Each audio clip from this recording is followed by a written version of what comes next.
Welcome back once again. आज हम अपने इस वीडियो में करेंगे class 8th English the English weaves का chapter 10 goodbye party for miss Pushpa T S के question answers.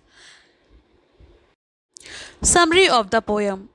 The poem Goodbye Party for Miss Pushpa T.S. is a humorous and satirical poem by Nizim Ezekiel। तो ये कविता Nissim is equal की एक हास्यपूर्ण और व्यंग्यात्मक रचना है। It presents a farewell speech given in Indian English for Miss Pushpa who is going abroad। तो इस कविता में miss Pushpa को विदाई देने के लिए भारतीय अंग्रेजी में दिया गया एक भाषण प्रस्तुत किया गया है। The speaker praises her for her sweetness, cheerful nature, helpful attitude and popularity among both men and women। तो वक्ता उनकी मिठास, उनके स्वभाव, मददगार आदत और लोकप्रियता की प्रशंसा करते हैं। He also talks about her family background but digresses into irrelevant personal experiences। तो वो इस कविता में उनके परिवार की पृष्ठभूमि का भी उल्लेख करते हैं, लेकिन बीच बीच में असंबंधित निजी किस्से यानी अपने खुद के किस्से भी बताने लगते हैं।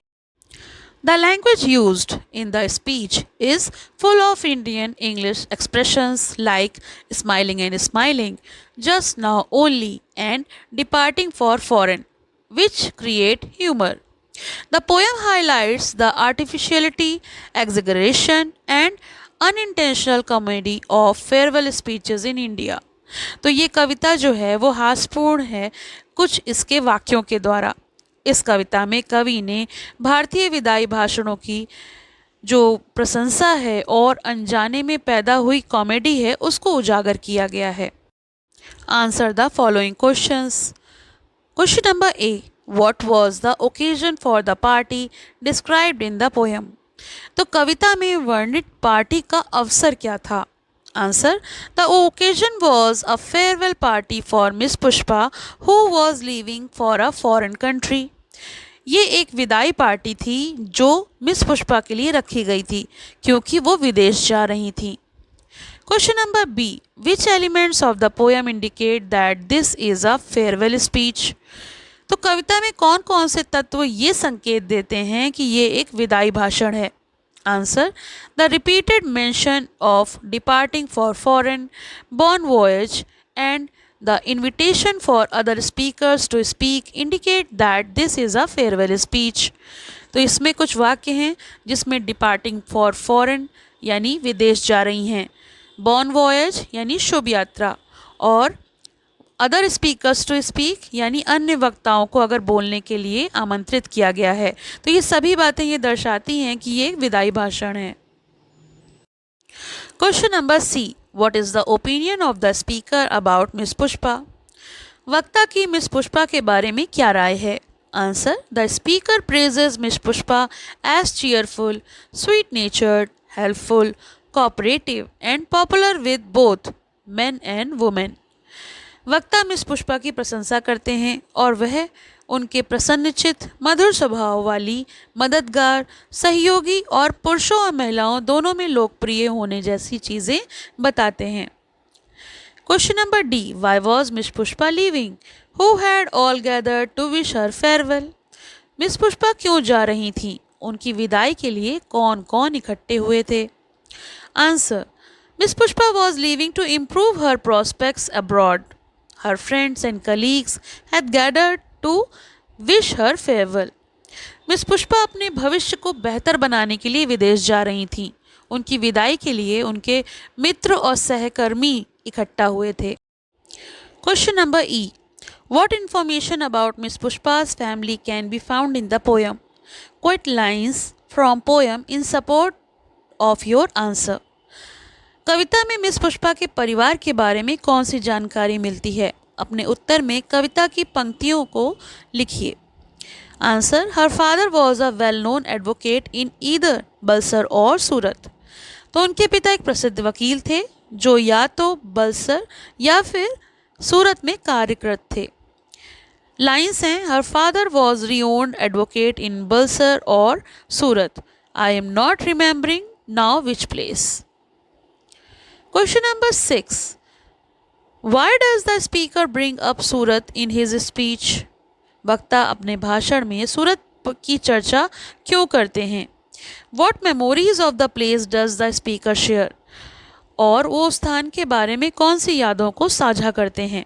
Answer, the speaker brings up Surat while trying to recall where miss Pushpa's father practised.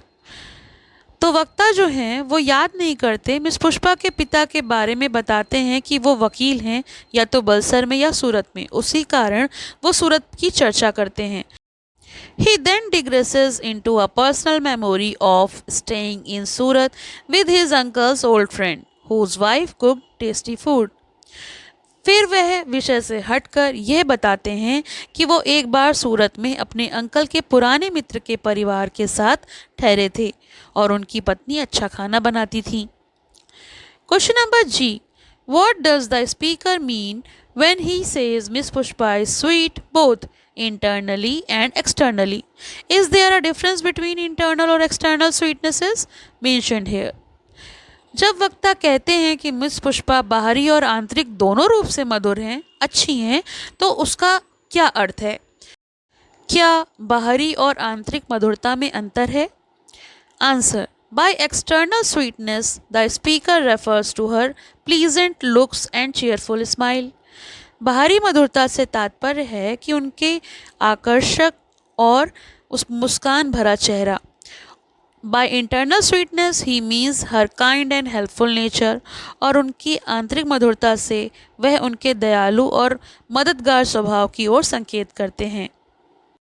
Yes, there is a difference.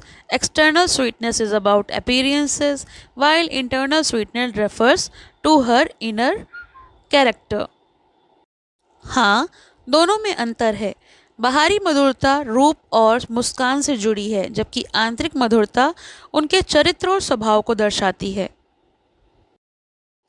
Reference to context. First one, miss Pushpa is smiling and smiling even for no reason but simply because she is feeling. Question number one, from which poem have these lines been taken?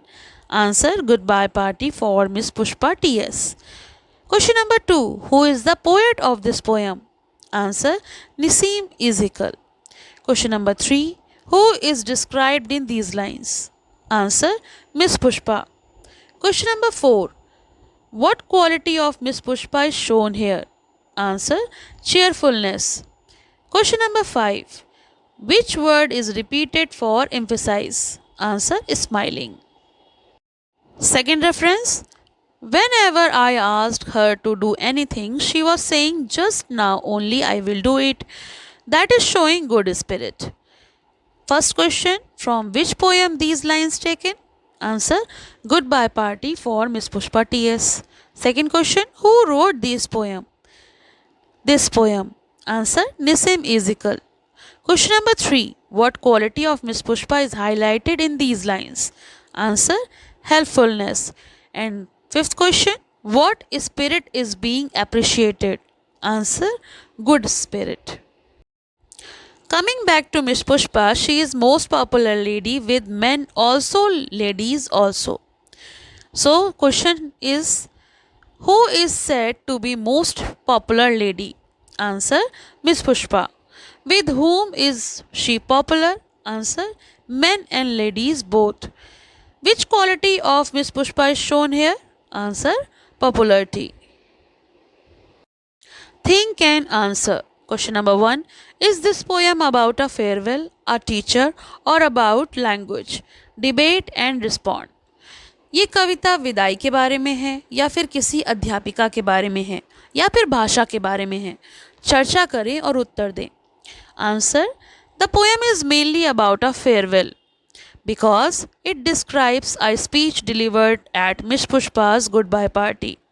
तो ये कविता मुख्य रूप से विदाई के बारे में है, क्योंकि इसमें मिस पुष्पा की विदाई पार्टी के बारे में भाषण दिया गया है। However, at a deeper level, it is also about language, since the poet humorously presents Indian English with its peculiar expressions and grammatical errors.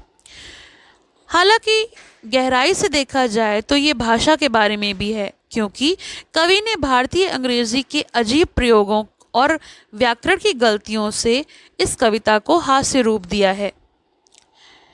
It is not about a teacher, यह अध्यापिका के बारे में नहीं है। So the poem works on two level, a farewell occasion and a satire of language. तो ये एक और विदाई का अवसर और दूसरी ओर भाषा पर व्यंग के स्तरों पर काम करती है। Question number 2, what do you think is the poet's opinion about people who cannot speak well in English? Do you think it is right to make fun of people who cannot speak well English? Why or why not? आपको क्या लगता है, कवि की राय उन लोगों के बारे में क्या है जो अंग्रेजी ठीक से नहीं बोल पाते? क्या ऐसे लोगों का मजाक उड़ाना सही है? क्यों और क्यों नहीं?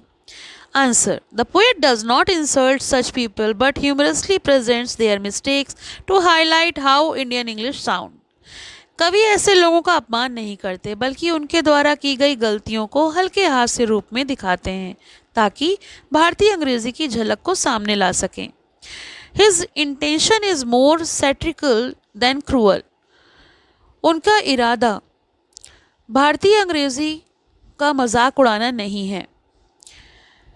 What matter more is the thought and sincerity behind the words, not grammatical perfection.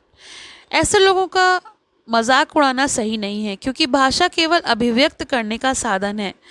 ज़्यादा महत्वपूर्ण ये है कि विचार और भावना क्या हैं, ना कि व्याकरण कितना सही है। Question number 3, The poem contains a lot of expressions that can be called typically Indian.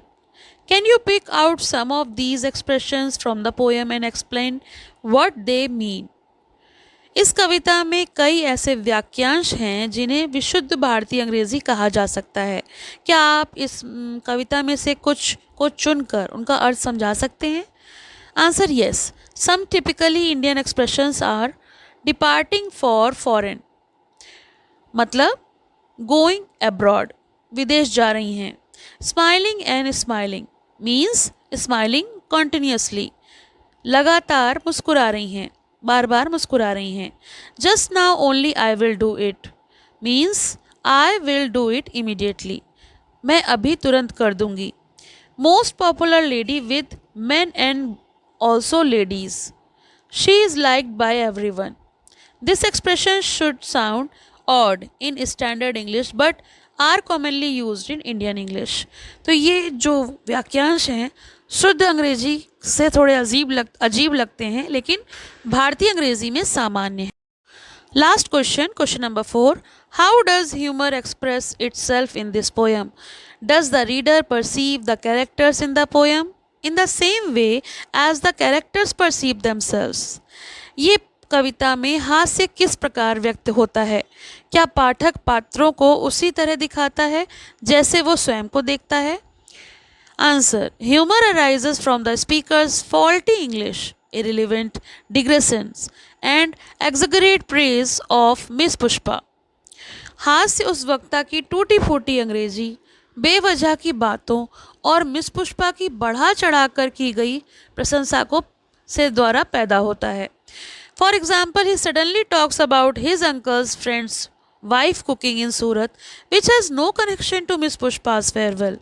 जैसे कि अचानक वो अपने अंकल की दोस्त की पत्नी में जो सूरत में जो उन्होंने खाना बनाया है उसकी चर्चा करने लगते हैं जिसका विदाई से कोई संबंध नहीं है। The characters perceive themselves seriously thinking they are giving a meaningful speech. पात्र स्वयं को गंभीर मानते हैं, उन्हें लगता है कि वो अच्छा भाषण दे रहे हैं। But the reader perceive themselves humorously, enjoying the unintentional comedy and satire. This difference create the main humor in the poem. लेकिन पाठक उन्हें हास्य के रूप में देखता है और उनकी अनजाने में की गई गलतियों पर हंसता है। यही कविता का मुख्य हास्य है। तो ये तो हो गए इस चैप्टर के क्वेश्चन आंसर्स और समरी। आई होप आपको वीडियो पसंद आया होगा, हेल्पफुल होगा। इसके एक्सप्लेनेशन का लिंक आपको डिस्क्रिप्शन में मिलेगा तो आप वहाँ से देख सकते हैं। Thank you for watching, have a nice day. पसंद आया हो तो लाइक करें, शेयर करें और चैनल को सब्सक्राइब करें।